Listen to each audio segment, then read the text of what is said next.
Hello दोस्तों, आप सबका आपके YouTube channel S Y study point पर एक बार फिर स्वागत है।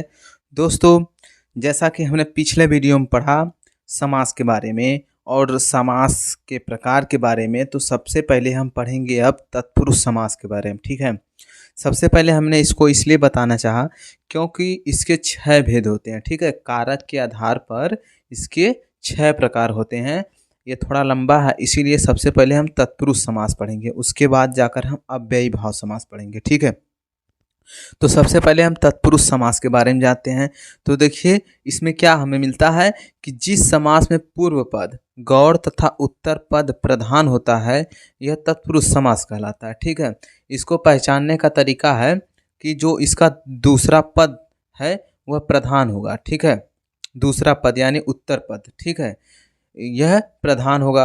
और विग्रह करने पर कारक की विभक्ति चिन्ह, कारक अभी हम आपको बताएंगे, कारक कुल 8 होते हैं। ठीक है, जिसमें से 2 इसमें नहीं है। ठीक है, तत्पुरुष के अंतर्गत 2 नहीं आते हैं, सिर्फ 6 ही आते हैं। ठीक है, और देखिए, विभक्ति के आधार पर, विभक्ति के आधार पर तत्पुरुष समास के भेद का पता चलता है। ठीक है, यहाँ लिखा हुआ है, देखिए, विभक्ति के आधार पर तत्पुरुष समास के भेद का पता चलता है। ठीक है, आगे देखिए, तत्पुरुष समास जो है उसके प्रकार के बारे में जानते हैं, इसके भेद देखिए। तत्पुरुष समास कारक चिन्ह के आधार पर 6 प्रकार का होता है। ठीक है, पहला हमारा होता है कर्म, फिर दूसरा होता है करण, फिर संप्रदान, अपादान, संबंध और अधिकरण। कर्म तत्पुरुष समास होता है। ठीक है, जिसे हम द्वितीय तत्पुरुष भी कहते हैं। और करण तत्पुरुष समास होता है, जिसे हम तृतीय तत्पुरुष कहते हैं। संप्रदान तत्पुरुष समास होता है, जिसे चतुर्थी तत्पुरुष कहते हैं। अपादान तत्पुरुष समास होता है, जिसे पंचमी तत्पुरुष समास कहते हैं। फिर हमारा होता है संबंध तत्पुरुष समास, जिसे हम षष्ठी तत्पुरुष समास कहते हैं। और हमारा होता है अधिकरण तत्पुरुष समास, जिसे हम सप्तमी तत्पुरुष समास कहते हैं। ठीक है, सबसे पहले हम जानेंगे जो हमारा है करण। ठीक है, करण के बारे में जानेंगे। ठीक है, इसको ऊपर से ही आप समझ सकते हैं। जो करण है, करण क्या करता है, जो हमारा करण होता है, कर्म देखते हैं। ठीक है, सबसे पहले हम कर्म के बारे में जानेंगे। ठीक है, देखिए कर्म क्या है, इसके अंतर्गत क्या आता है। देखिए, कर्म जो है, ठीक है, वह को, ठीक है, जो हमारा कर्म है इसमें को आता है। ठीक है, को, जैसे में आप लीजिए पाकेट मार। ठीक है, जब इसका समास विग्रह आप करते हैं तो पाकेट को मारने वाला, ठीक है, पाकेट को मारने वाला, तो यह कर्म तत्पुरुष समास हो जाता है। जो इसमें जोड़ने का काम करता है, ये जो को है, यह एक प्रकार से इस शब्द के बीच में आता है। ठीक है, शब्दों के बीच में ये को आता है, जो जोड़ने का काम करता है। जैसे अब देखिए, आप ऐसे लिखते हैं पाकेट मारने वाला, ये इस प्रकार नहीं बैठता, मतलब ठीक नहीं लगता है। इसीलिए जब हम इसको को जोड़ देते हैं तब यह कर्म तत्पुरुष समास हो जाता है, पाकेट को मारने वाला। ठीक है, इसको इस प्रकार देखिए, आप समझ सकते हैं कि इस समास में समस्त पद के बीच कर्म कारक के विभक्ति चिन्ह को का प्रयोग होता है। ठीक है, जो कर्म तत्पुरुष समास होता है, जो समस्त पद होते हैं उसके बीच में जो हमारा विभक्ति चिन्ह होता है, यह को होता है, इसका हम प्रयोग करते हैं। एग्जाम्पल में लीजिए, पाकेट मार, गगन चुंबी, स्वर्ग प्राप्त। ठीक है, पाकेट मार का जब समास विग्रह करेंगे तो देखिए, पाकेट को मारने वाला, गगन चुम्बी का करेंगे तो गगन को चूमने वाला, फिर स्वर्ग प्राप्त करेंगे तो स्वर्ग को प्राप्त।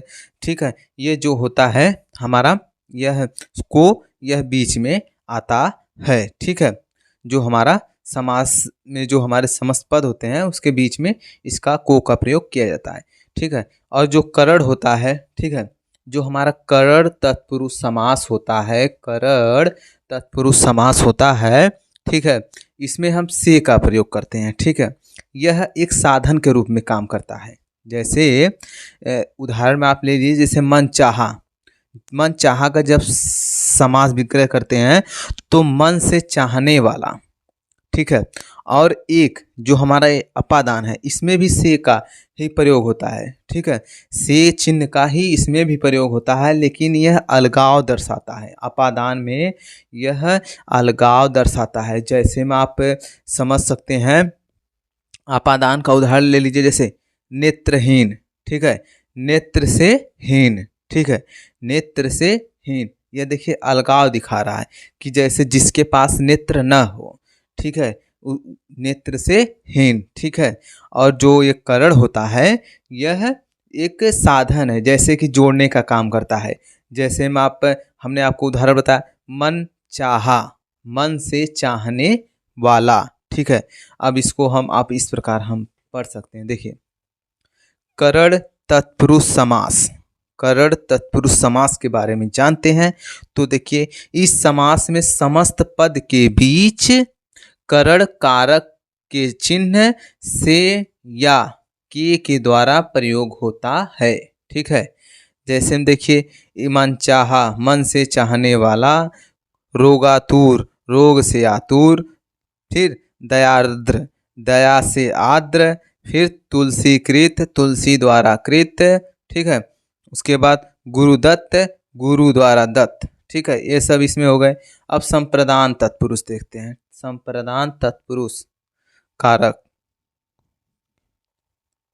ठीक है। संप्रदान, एक मिनट, इसमें आप के लगा दीजिए, ठीक है। ये जो तुलसी द्वारा है इसमें तुलसी के द्वारा कर दीजिए, तुलसी के द्वारा कृत और गुरु के द्वारा कृत, ठीक है। वो मिस्टेक हो गया था, सॉरी। अब देखें, संप्रदान तत्पुरुष समास के बारे में जानेंगे। संप्रदान तत्पुरुष होता क्या है इसके बारे में जानते हैं तो देखिए, संप्रदान तत्पुरुष के बारे में जानते हैं तो देखिए, इसमें समस्त पद के बीच संप्रदान कारक के चिन्ह के लिए का प्रयोग होता है। जो संप्रदान तत्पुरुष होता है इसमें जो हमारे समस्त पद होते हैं इसमें जो कारक चिन्ह होता है वह के लिए, मतलब के लिए का इस्तेमाल हम इसमें करते हैं। जैसे बैलगाड़ी, देखिए लिखा है बैलगाड़ी, तो बैल के लिए गाड़ी, ठीक है। बैल के लिए गाड़ी, यह हो जाता है बैलगाड़ी का, ठीक है। अब छात्रावास, छात्रों के लिए आवास, ठीक है। छात्रों के लिए आवास, इसका यह हो गया। अब यज्ञशाला, उसी प्रकार देख लीजिए, यज्ञ के लिए शाला। उसी प्रकार रसोई घर है, रसोई के लिए घर। फिर युद्ध भूमि है तो युद्ध के लिए भूमि। फिर सत्याग्रह है तो सत्य के लिए आग्रह, ठीक है। ये सब हमारे इसमें हो जाते हैं, ठीक है, समास विग्रह। अब देखिए, जो हमारा चौथा है अपादान तत्पुरुष समास, इसके बारे में जानेंगे। हमने आपको पहले ही बता दिया है कि यह अलगाव की बात करता है, अलग, ठीक है। और देखिए, इसको इस प्रकार आप लिखने को लिख सकते हैं कि इस समास में समस्त पद के बीच अपादान कारक के चिन्ह से, ठीक है, देखिए लिखे हैं, अलग होने के अर्थ में, ठीक है, का प्रयोग होता है। मतलब यह अलगाव दर्शाता है। जैसे में आप देखिए, नेत्रहीन, नेत्र से हीन, धनहीन, धन से हीन, पाप मुक्त, पाप से मुक्त, फिर यहाँ पथ भ्रष्ट, पथ से भ्रष्ट, यह इसका यह हो गया, ठीक है। अब हम अगला देखते हैं। हमने 4 को पढ़ लिया, अब हम पढ़ेंगे संबंध और अधिकरण, ठीक है। उसके बाद हमारा तत्पुरुष समास समाप्त हो जाएगा, ठीक है। संबंध पढ़ते हैं और भी कुछ एक्स्ट्रा है उसको देखेंगे। तो सबसे पहले हम संबंध जानते हैं। देखिए, संबंध तत्पुरुष समास क्या होता है, संबंध, ठीक है। देखिए, इसमें समस्त पद के बीच संबंध कारक के चिन्ह का, की, के का प्रयोग होता है, ठीक है। उदाहरण देखिए, राजपुत्र, राजा का पुत्र है। देखिए, हम इसके नाम से ही पता चल रहा है संबंध तत्पुरुष समास, मतलब एक दूसरे के संबंध को यह दर्शाता है। इस प्रकार हम इसको समझ सकते हैं, ठीक है। और इसका जो चिन्ह होता है वह होता है का, की, के, ठीक है, यह होता है। और उदाहरण में आप देख सकते हैं, भारत रत्न, भारत का रत्न, सेना नायक, सेना का नायक, कठपुतली, काठ की पुतली, और प्राणनाथ, प्राण के नाथ, फिर दीपावली, दीपों की आवली, गंगा जल, गंगा का जल, ठीक है। और देखिए, जो हमारा अब छठवां बचा हुआ है अधिकरण तत्पुरुष समास। इसके बारे में जानेंगे। तो देखिए इसमें जो हमारा समस्त पद है उसके बीच में जो अधिकरण कारक आता है, जो चिन्ह आता है, वह में पर, ठीक है, का प्रयोग होता है। ठीक है, जो हमारा में है इसका प्रयोग इसमें किया जाता है और पर का। जैसे देखिए शोक मग्न, शोक में मग्न, ठीक है, शोक में मग्न, दानवीर, दान में वीर, लोकप्रिय, लोक में प्रिय। ठीक है, इसका यह सब उदाहरण है। आप बीती, आप पर बीती, और आनंद मग्न, आनंद में मग्न। ठीक है, मुनि श्रेष्ठ, मुनियों में श्रेष्ठ, आत्मनिर्भर, आत्मा पर निर्भर, वनवास, वन में वास, आत्मविश्वास, आत्मा पर विश्वास। ठीक है, ये सब इसके उदाहरण हैं। और देखिए आत्मविश्वास जो आत्मा पर विश्वास, ठीक है, घुड़सवार, घोड़े पर सवार। ठीक है, कवि श्रेष्ठ, कवियों में श्रेष्ठ। और उसके बाद आता है सर्वोत्तम, सर्व में उत्तम। यह हो गया हमारा जो है अधिकरण तत्पुरुष समास। ठीक है, नोट में हम इस कुछ और पढ़ेंगे। नोट में देखिए, नोट में हमें एक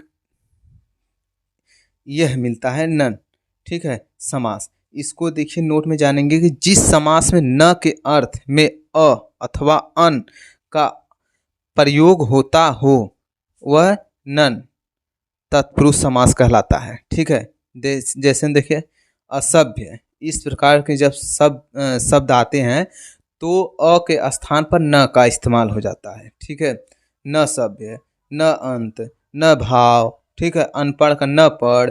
ठीक है, अन्याय का न न्याय। ठीक है, ये सब इस प्रकार इसका प्रयोग हो जाता है। फिर नोट में एक और देखेंगे अलुक तत्पुरुष। यह अलुक तत्पुरुष क्या होता है? देखिए जिस तत्पुरुष के पहले पद, ठीक है, जिस तत्पुरुष के पहले पद को विभक्ति का लोप न होकर उसी में समाहित हो जाती है, अलुक तत्पुरुष कहते हैं। ठीक है, जो हमारा यह अलुक तत्पुरुष होता है इसमें जो पहला पद को जो विभक्ति का लोप न होकर, जो इसका पहला पद होता है उसकी विभक्ति का लोप न होकर उसी में यह समा जाता है, उसी को अलुक तत्पुरुष कहते हैं। एग्जाम्पल में आप समझ सकते हैं, युधिष्ठिर लिखा हुआ युद्ध में स्थिर रहने वाला। ठीक है, देखिए युधिष्ठिर, देखिए इसका समास विग्रह क्या मिलता है? युद्ध में स्थिर रहने वाला। उसी प्रकार देखिए मन सिज, मन में उत्पन्न अर्थात कामदेव। ठीक है, और खेचर, आकाश में विचरण करने वाला अर्थात पक्षी। निशीचर, रात में विचरण करने वाला अर्थात राक्षस। ठीक है, फिर वाचस्पति, वाक में पति, बृहस्पति। ठीक है, उसी प्रकार आत्मनेपद, स्वयं में उत्पन्न। ठीक है, यह हो गया। अब इसके बाद हम पढ़ेंगे अव्ययी भाव समास के बारे में। ठीक है, वह हम आपको अपने अगले वीडियो में बताएंगे। ठीक है, और यदि आप हमारे चैनल पर नए आए हैं तो सब्सक्राइब, लाइक, कमेंट और बेल आइकन जरूर दबाइए, क्योंकि बेल आइकन आप दबाएंगे तभी सबसे पहले आप तक नोटिफिकेशन पहुंचेगा हमारा वीडियो अपलोड होने पर। ठीक है, तब तक के लिए धन्यवाद।